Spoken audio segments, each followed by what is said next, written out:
Welcome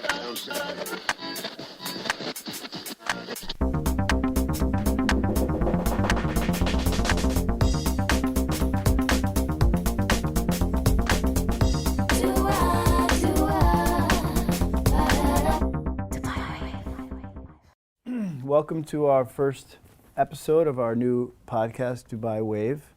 Thank you very much for coming. What we'd like to do to get started is just ask you about your background in terms of your knowledge about Dubai and food and Dubai and nutrition. So why don't I start with Nadine and Maria? Why don't you tell me your background and how you got into this industry? We're both, I think, certified dietitians anyway, and we moved here around 8 to 10 years ago together. And we were working in a clinic at the beginning, counseling one-on-one with people. And we just found that there was a need because every time we see someone, they would tell us, we don't know what to eat when they're ordering out, or what are they gonna have at this restaurant. And we said, why not start a blog and to tell them that, you know, if they're on a diet, they don't need to just eat salads. Mm-hmm. They can actually eat anything. So real food. Yeah, exactly. Yeah. And that's how we started. And because Dubai has quite a dynamic restaurant and food space to begin with, is that why there was a lot of interest in the subject? And a lot of it is, you know, socially people, you know, they want to, most of what they do is, you know, whether it's eating out, dining out, you know, we're foodies ourselves as well. So, you know, we love to try different things, but it's also knowing what to choose when you're at certain restaurants. So you can almost go to any cuisine or any restaurant and still aim to eat healthy as well. And restaurants are quite responsive to making changes if you want certain things added or removed and so on. So we found that. And again, you know, we've been here for quite some time. I'm born and raised here as well. So, you know, the food scene and culture for us is also quite home. You know, we live and breathe, I think, food. So. Excellent. Well, why don't I ask Debbie? Debbie, why don't you tell us about your background and how you came to become a food reviewer and a food blogger? Sure. I'm actually an HR director by profession. Came to Dubai about 8 years ago to mobilise the Dubai Metro. So I was part of the team that worked on that. Oh, okay. Once I'd done, you know, the usual, you come for a 2-year secondment and then it finishes, and what do you do? I didn't go back to the UK, I chose to stay. Had some fairly major surgeries, and whilst I was recovering, I taught myself to blog. I set my blog up, thought, what I better write about something, and that's when I started writing about the things that were interesting me. So at the time I was training for some half marathons, so I wrote about my training, wrote about the fact that I was losing weight, getting healthier, getting fitter, but also that I was enjoying eating out, and started to write about restaurants that I'd visited. Never actually classed myself as a restaurant reviewer, I just write about my experience.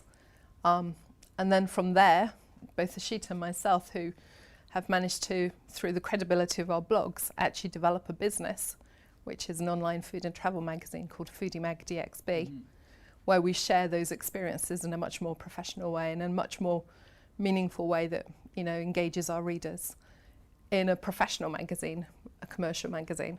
So whereas our blogs are sort of a hobby. What are some of the main sort of questions or things that your community asks you about?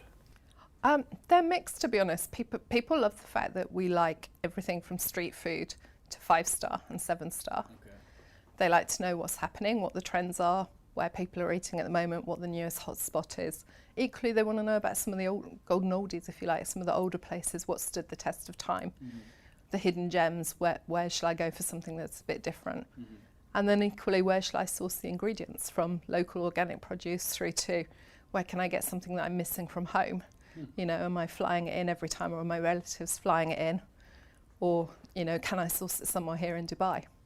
So it's a whole range of things that we cover. As Debbie already introduced me, I'm Ashita. I had my blog, Ashita Unblogged, is quite popular here because I write about things that are, you know, most tourists and residents long-term, or, you know, like they've just come to Dubai and they're looking for in terms of food and what to do. And it's not really going to the malls or to only the 5 stars, but 2 places which have stayed here for, I mean, which carry a lot of nostalgia. And as part of the magazine FoodeMag, I feel there is this huge sense of local homegrown restaurants and food concepts vis-a-vis the branded and known franchisees, or like which are imported from What outside. are some of the oldies but goodies then that jump out at you? Well, which have stood the test of time would be Bukter, Ravi's, and Those are favorite. I'm sure a lot of fashion. It's quite fashionable and trendy. Even now, even today. But for some of So- our listeners who maybe are thinking about visiting Dubai, don't know Dubai, can you explain what Ravi's is and the other one you mentioned? The Bukter. Yeah. Bukter is quite a favorite of ours.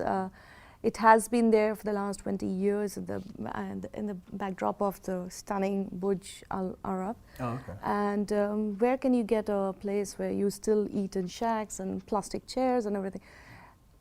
Of course, the Bukter that I'm talking about has now been revamped, and it's got a posher look. But I think the popularity is still the same. People are still queuing for it. It's basic food. It's fried fish. I'm not sure whether they'll agree to the healthy aspect of it, but well, that's there. And talking about what Marian and Nadine does, I do feel that although, like for ourselves, when we do, I'm sure there's an audience who's looking for where to eat healthily. But do you think that when we want to eat out, don't we want to indulge? We can, remain healthy the other times. Of course. So what is your take on that? But I think also people have this perception that healthy means boring or flavorless, and that's also what we always try to tell people, that it doesn't need to be tasteless or salads. It can actually be a good burger, but just cooked in a healthy way, with the bun being whole wheat, a smaller portion, without mayonnaise, maybe without the cheese, just with vegetables. So we can have tasty, good food that's also healthy. I think it's very much a trending thing right now to source really flavorful food, and I think smaller portions. It's really hitting. If you look at different fine dining restaurants, or even the brunches, which are so popular. Dubai is so famous for their Friday brunches, but if you go, I think a lot of them are going back to the sharing concepts, food brought to the table, because again, they've understood that too much of indulgence is probably not. And moderation is key. I think it's, yes, we can indulge, but it's also knowing what to indulge on and how often, and it's balance and variety and moderation at the end of the day. So what are some of the restaurants in Dubai, in your opinion, that are really, really good food that's also healthy? I think there's a lot, to be honest. What are some of your favorites? Maybe we were just saying, I couldn't name a lot, because we love to try different cuisines in different restaurants. Which would be your favorite cuisines? I think Jones the Grocer definitely is one of our options. We like Jones. Yeah, I like Comptoir a lot, Comptoir 102. Okay. A lot of vegetarian, vegan options available. There's so many that we can name, to be honest. Comptoir is what kind of restaurant is that? It's French? It's a plant-based restaurant. Oh, okay. So there's a lot of vegan options, a lot of vegetarian options. They've got a really good acai bowl that I love. But again, like, our list can go on with a lot of different places. Many different cuisines as well, I think. The nice thing about Dubai is, again, we live in such a multicultural city and country that, you can almost find, I think, any cuisine and try it. And we like to try different things, to be honest, things that maybe we're not necessarily accustomed to. I think Maria's a bit more daring than I am, so I always try anything before I even she read tries what's much more than I do. Daring in what sense? Like, what do you try? As in anything, like for me, if I travel, I'll eat off the streets very easily. So, and that, I think, also a lot of people view as dietitians as they won't eat anything, but we're really very flexible with everything. So there's a stereotype that exactly. dietitians are picky. Yeah, but it's really not the case in our case. And Debbie, what are some of your favorite restaurants in Dubai? I have lots. The trouble for me is I think there's too much choice, and that people are overwhelmed. Even myself, and I eat out quite regularly. A simple question of let's go out for dinner, and then you start, oh gosh, where should we go? Yep. And there's what everyone's talking about at the moment, an average of 4 new restaurants every single day are opening. Really? How on 4 earth every day? Yeah. No kidding. So how on earth can we keep on top of who's opening and what's opening and what the new trend is? but also how can you then make that decision? And I think that's quite tough. And how do you make your decision? Sometimes it's budget, sometimes you have a craving. You know, if I have a craving for a certain food, if I've got Indian, then I've got some places that I would like to go to or order in. I eat out a lot for my job. So mostly if I indulge in my own sort of money to do things, I tend to either eat in or cook. I love cooking as well. When you do a review, do you do it anonymously? No, when we write for the magazine, we're actually covering the story about the restaurant. We're not necessarily doing a review or a critic review. So we're writing the whole story. We're much more about storytelling about the restaurant. What was the theme behind the restaurant? Where's the chef from? Where's the inspiration? Where are they sourcing their food from? So it's not a review. It's not a sort of anonymous review, or it's not even a come in and write a review. It's much more about the whole story about what makes that restaurant the restaurant. So kind of like an opinionated point of view of that restaurant. Yeah, it's a feature. It's much more a story about the entire restaurant. Where's the chef? For instance, Carnival by Trades Inn is one of our favourites. You meet the chef, you meet this chef who then tells you the story about every single dish. And there's always a twist to the dish. It might be reminiscent of something his grandma made when he was a child, but then he's brought it to Dubai with that memory, but you can't source everything. And then you don't want to necessarily serve very, very traditional food because that isn't fashionable necessarily now. So there's a modern twist. So it's presented differently, or it's plated differently, or there's a playful taste to hummus with an Indian twist or something. So there's always a story, and that's what fascinates us more than just going and doing a cold review. Sure. Can you give me, like, what's an example of like a restaurant that has a great story that you did a story for? There's so many. One of the things we're focusing on in the magazine at the moment is that we like supporting the startup businesses, the homegrown local businesses. So we're talking about foodpreneurs, and we feature those for free on the magazine as our way of giving back and promoting new restaurants. Sure. One of our favourites is, Isaac? La Taqueria, sorry. La Taqueria. La okay. Taqueria. So it's a Mexican place. Mexican restaurant. We knew Isaac, who's the Mexican chef, when he worked for another business here. And I've known him ever since he's been talking about this dream about having his own little Mexican restaurant here. Sure enough, about a year ago, he actually realised that dream.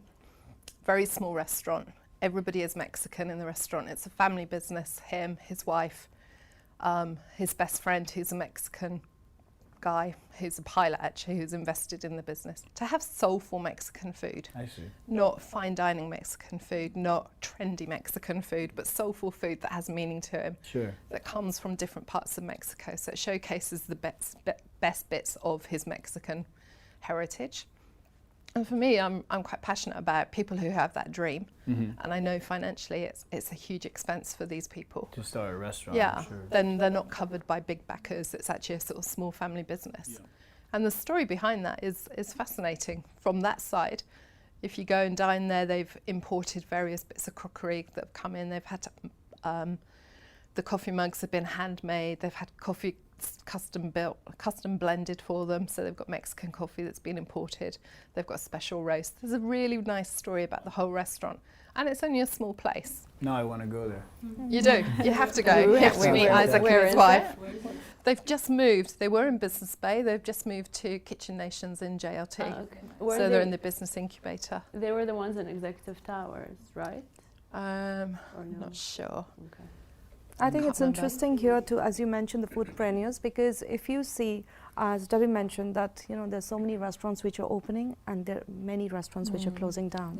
So, in such a such a throbbing dining scenario, which are the restaurants that are actually holding back? I think these local homegrown concepts are the ones which are appealing to people because each one has a different. There is a passion behind it, and people can identify. It's not about.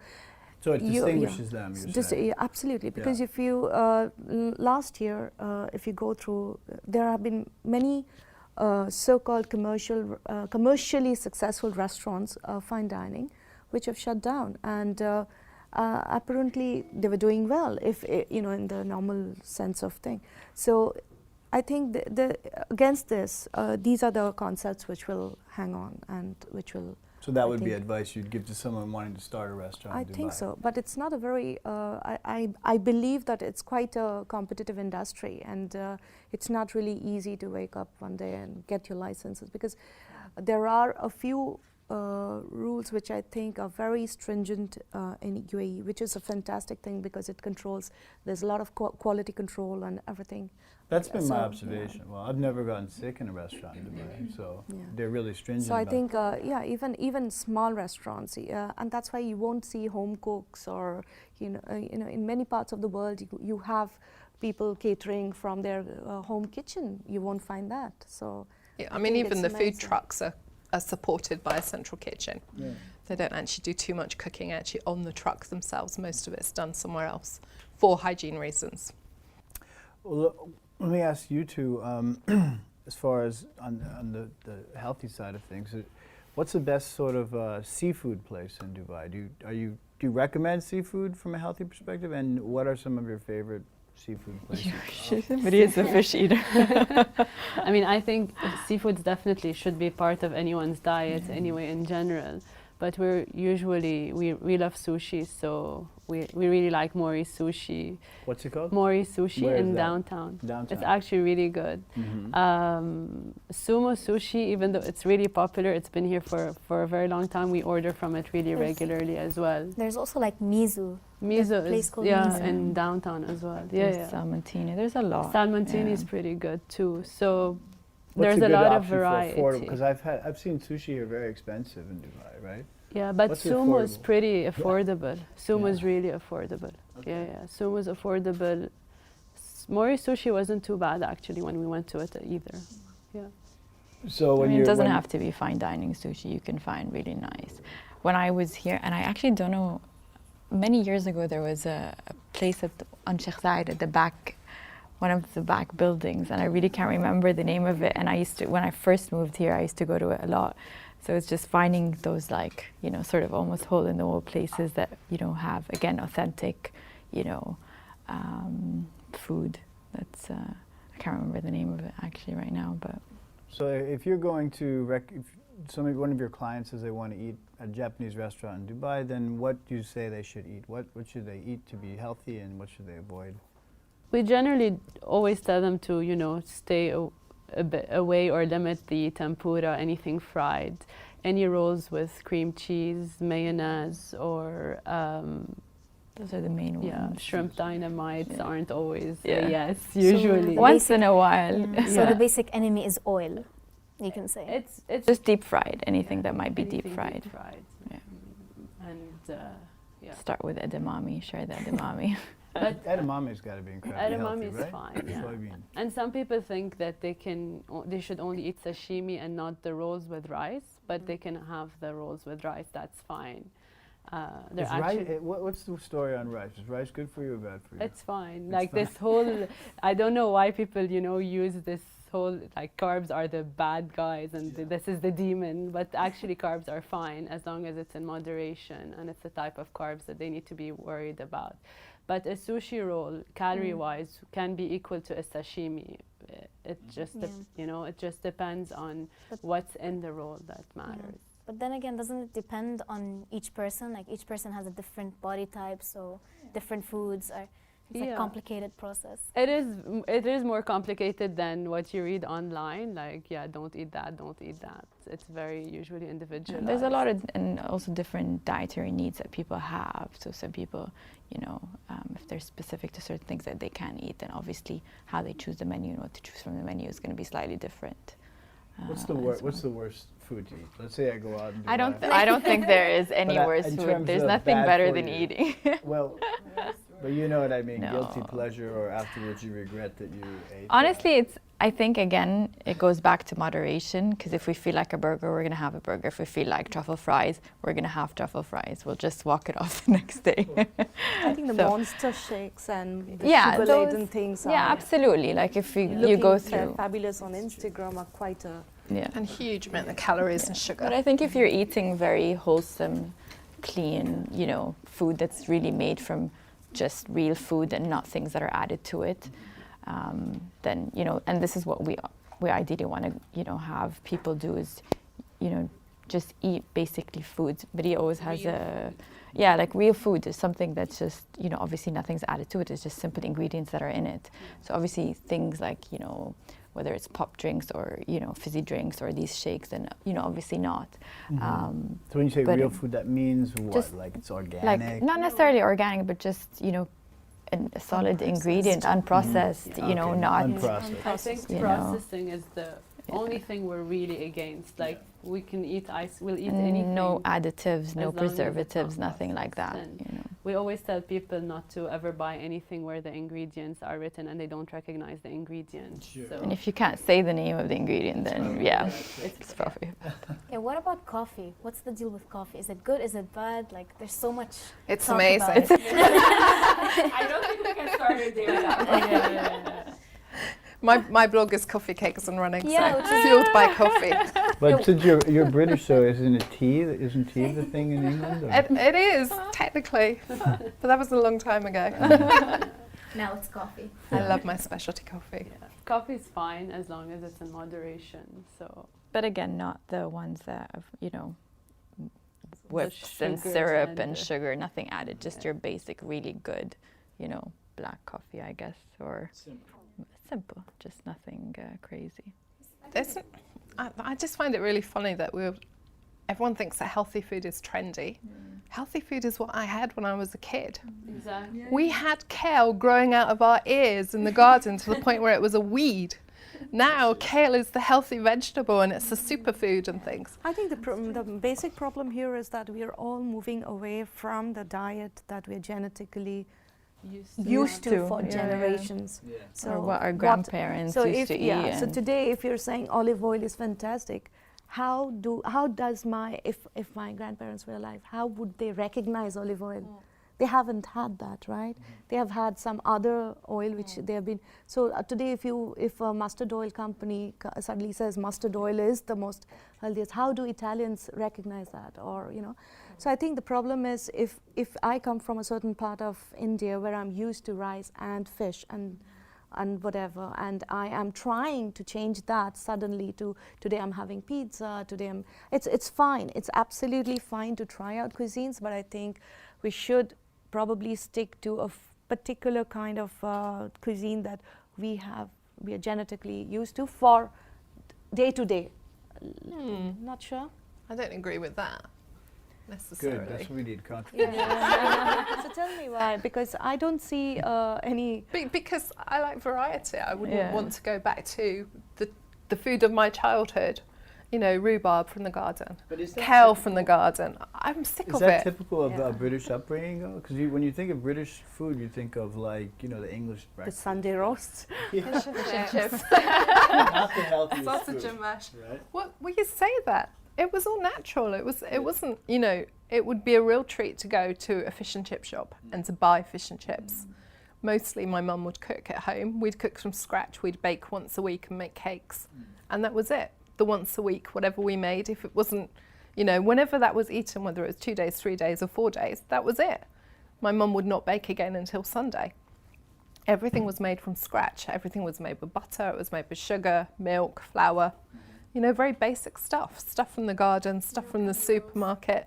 No chemicals, no cans, real gravy, not instant powdered gravy. Everything was made from scratch. But they did really, you went to a market where you bought seasonal produce. So today you buy the broccoli throughout, 12 months a year. I think these things are definitely adding up because, the concept of organic food, which is trending right now, I think throughout the ages we have been organic. We have been doing organic stuff. So you're saying stuff. Organic is just returning to the It's returning with a used to be. huge bang, which I think unnecessarily, you don't really, With a huge markup. Yeah. Right. You're paying for the trendiness Exactly, of normal real food. Oh, That's okay. and it's all marketing. Because of it. sorry, organic food in general, like there was a study that talked about how people eat less when it's organic, but because when you're eating all the vegetables that have been, you know, added pesticides and everything, you're obviously not going to be full. You're not getting enough vitamins or nutrients, and you're not full. So a lot of these foods, even the processed stuff, have so many ingredients that our body is just considered empty calories, and that's making people eat more, which is contributing to the problem of obesity. So the more real, natural food, we'll end up eating less automatically, which will help control our weight eventually. It makes you full faster? Of course, because you can recognize every ingredient, and every ingredient has the right vitamins and minerals. So it does affect, and that's the reason why a lot of people end up overeating, because half the food we're eating have so many empty calories. It just, you know, you don't feel full. Exactly. I think the body also is yes, they do. And they give you that endorphin high. the body doesn't process it also. Exactly. So it's actually. And I think like nowadays people are not cooking as much as they can at home, which if we can also encourage a lot of sort of home cooking, even if it's basic, you know, ingredients. I mean, we're not the best cooks, but you know, on our page we put a couple of quick recipes, because ideally whatever we want to cook shouldn't take us more than 30 minutes, and just we're able to do something. And every time we cook, we say, oh, you know, why aren't we doing it more often?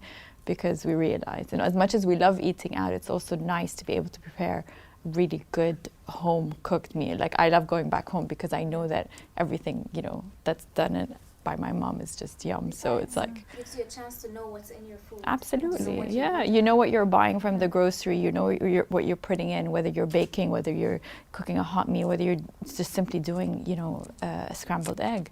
I think a lot of things has got to do with nostalgia as well. Yeah, because, you know, absolutely. If you think of your Yeah, childhood yeah. memories, the only thing that It's I like can home connect comfort to food. different things like birthdays or Yeah. any celebration is the food that we ate. Yeah, So absolutely. I think it's also creating memories for your children and your family around, which they will actually carry on. And there's also that family time that, you know, if you do have a family with kids, having them involved in, you know, making their lunchbox, making a, you know, like a cake for over the weekend.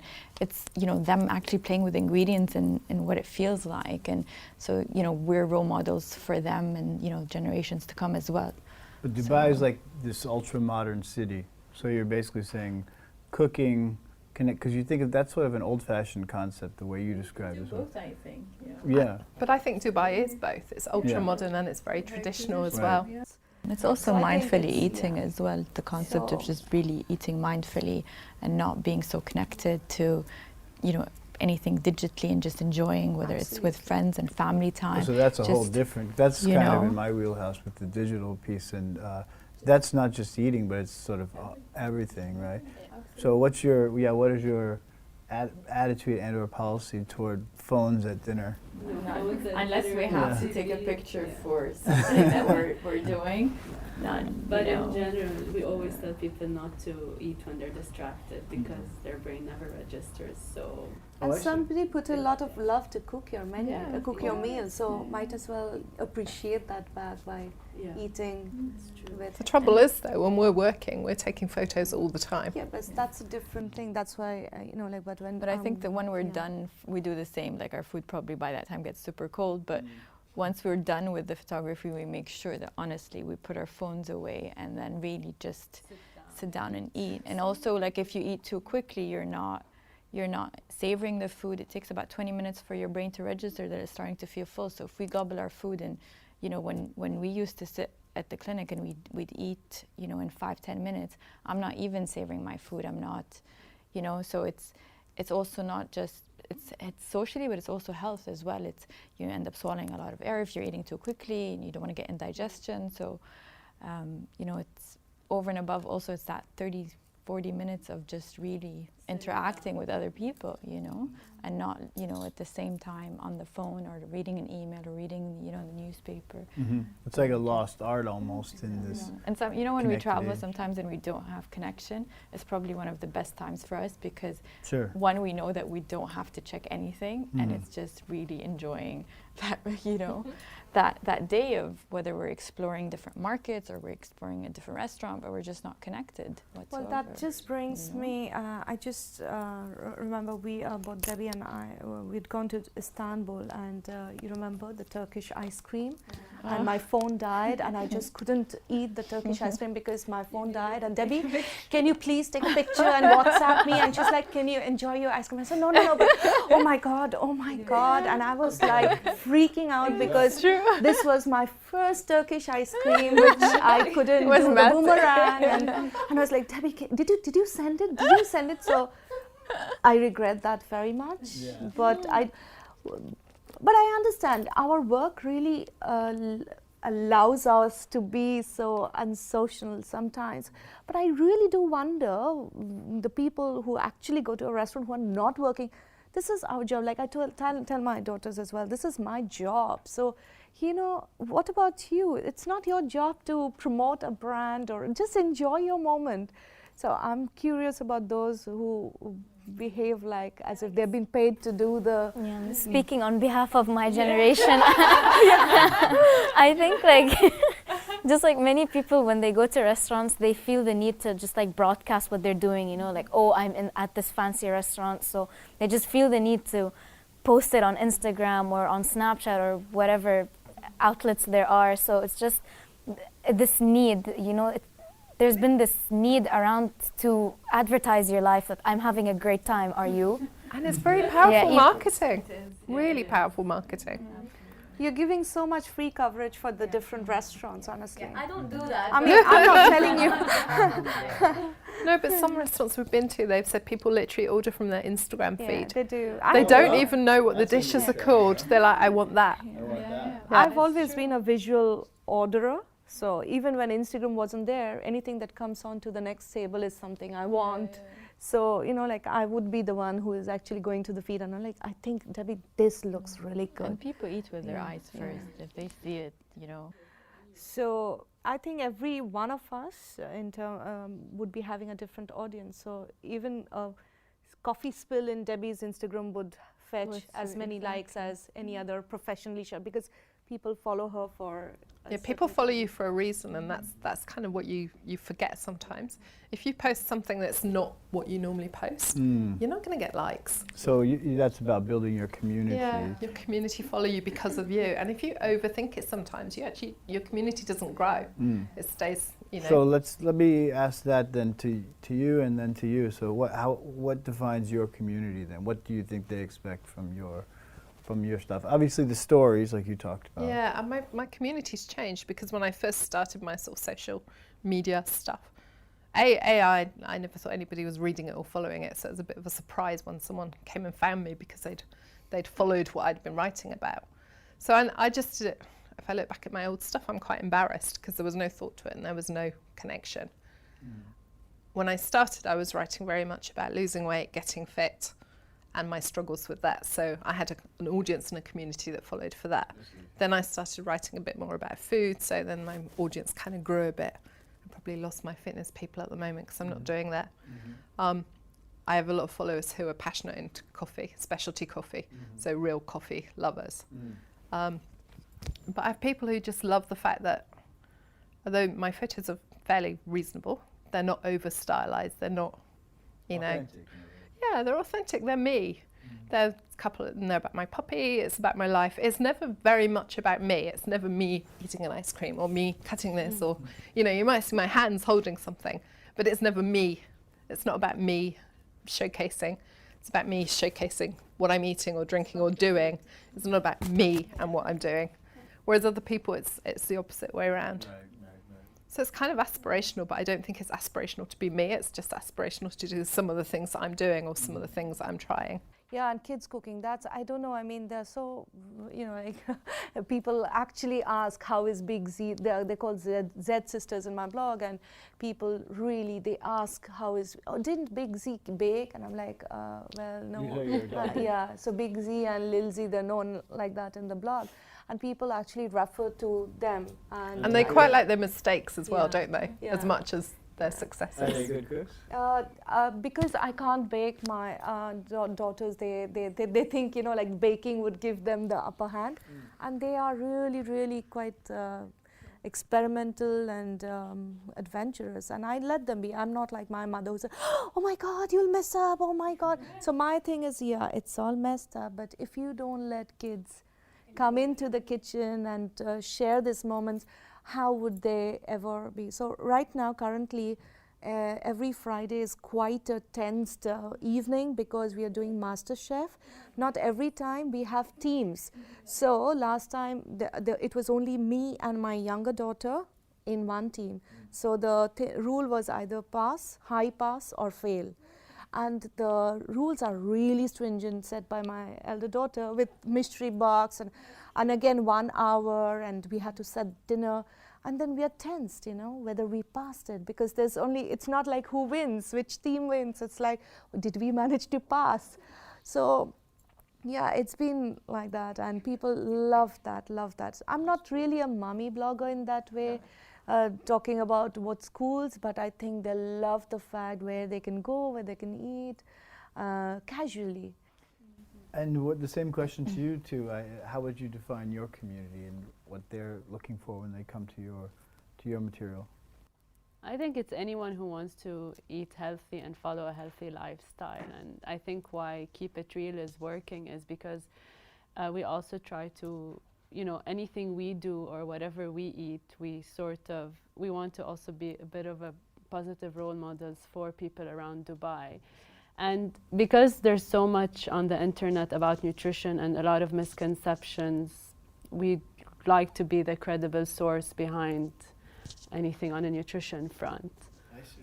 And also just going back to basics and eating properly and healthily. I mean, you know, what you see, whether it's, you know, through our Instagram blog or through what we do with our business now, you know, we want to be also that voice of let's say reason in a way that's about health and about nutrition, that's also, you know, not a fad, you know, and it's fun and it's healthy, and it's, you know, what you see there is what, if you see us in person, this is how we are. So if you ever do see us at a restaurant, you know, it's not like, so it's also us, again, being authentic, being real, you know, showcasing, you know, parts of it is, yes, us going to different restaurants and eating. A lot of parts of it is us education, and it's also creating, again, really simple homemade recipes with just real ingredients.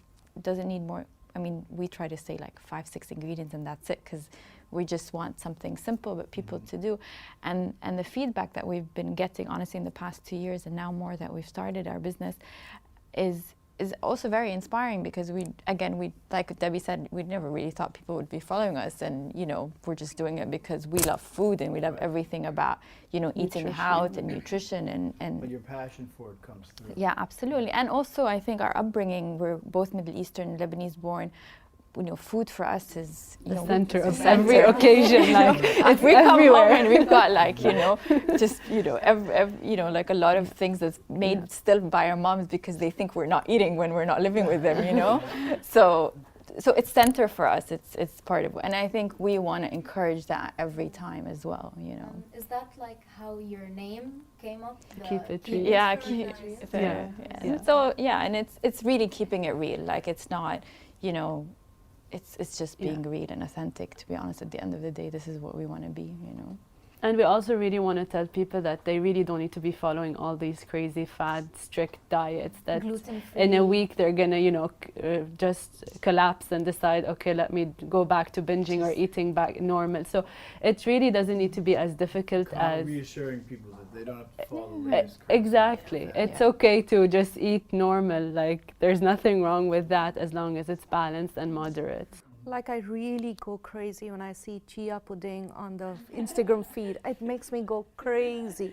I mean, I'm like, I really don't understand the latest craze. Chia's everywhere. Like, why? But it's the same with kale. There's kale. Chia was so last year. Exactly. Now there's who knows what and there's later when we used to, like, so my mom the other day had sent me an article. So like, we've been doing friki for the longest time. You guys are talking about it now. But it's true, it's trending. It's what's trending and what's healthy, but it's also, I think, allows people to also explore different ingredients they they're never used to cooking with. So if it's something slightly Indian that maybe I've never tried, I'd like to try it. If something slightly Middle Eastern. So it's also, again, I think allowing people to explore, because we really live in a world where there's so many different nationalities. You go to different places, there's so many things on the menu that why not try it and see what it tastes like, you know, and even if our taste buds aren't used to it, you know, just savoring that. It occurred to me to ask you all about what are the latest trends, but we kind of touched on that. But maybe there are some interesting trends that we may have missed. One thing I want to, it's not about the trend, but the fact that Dubai diners are very, very aware, because Dubai, most people are traveling quite a lot. So this is for the F&B industries. I mean, it's not really a message, but I do think that, you know, you can't just open everything. So if you think that your, say, Nobu is here, or say a Zuma is here, there are people who have actually traveled, eaten in Zuma, London. So you can't just open a Zuma and serve anything and expect that, oh, this will work because Zuma is a name. So you have a kind of plugged in, yes, knowledgeable. Yeah. So there base. are, I mean, recently we went to a chocolate boutique where there were names which I said, but who is going to buy? And they were telling me people come and ask for specific brands, because when they go to France, and this is, okay, this is not a very high-end dining or high-end travelers I'm talking about. I'm talking about people are generally traveling, they're aware. So if you have been to any other country, you've actually been to a particular chef's different restaurant, when you come here, they already know what they're expecting from that chef. So I think that's very interesting. So yes, there are new brands coming up, new restaurants coming up, but everything is not going to sell because the Dubai audience is very aware. Savvy audience. Very savvy. Interesting. Savvy but sheep-like. They follow the trend. Okay. So what trends? What are the trends people are They following follow right the now? mass. Yeah. So we talked earlier about the power of social media. Yeah. One dish at one restaurant, eaten by one very influential person who may or may not be royal or high in, you know, in a particular field, suddenly becomes the place to be and the thing to try. And I think that's a shame sometimes, because you see some places that we might not consider to be fantastic are getting absolutely rave reviews because everybody's sort of jumping on this sort of sheep mentality. If this person thought it was stunning, then it must be stunning. What's hot right now then, in that sense? What's a really hot place right now? Moira's very hot. It opened less than a month ago. That's in JW Marriott Marquis. Okay. That's an import from the US. I've been to Prime 68 there. Yeah, it's in the other tower. It's on the So I think other side. these hot things are, you know, like, it's very difficult because you have different budget levels. Yeah. Sure. And I think You when know, when we decide to go places, we don't necessarily do a lot of fine end, but we like to discover, like, you know, places that people don't necessarily trend to. I think people are also, I think the finances are becoming a bit tighter, because if you see, whereas I think $450 per head or $590 per head, this would be quite a It's marketed number. as only. Yeah, only $590. last year. Only. But if Yeah. you see now, even the fine dining luxury restaurants, they're trying to cater to a range which is more affordable, because people go out with family, sharing concepts, and, you know, like, I think that Business lunches are always good value. lunches, in different places.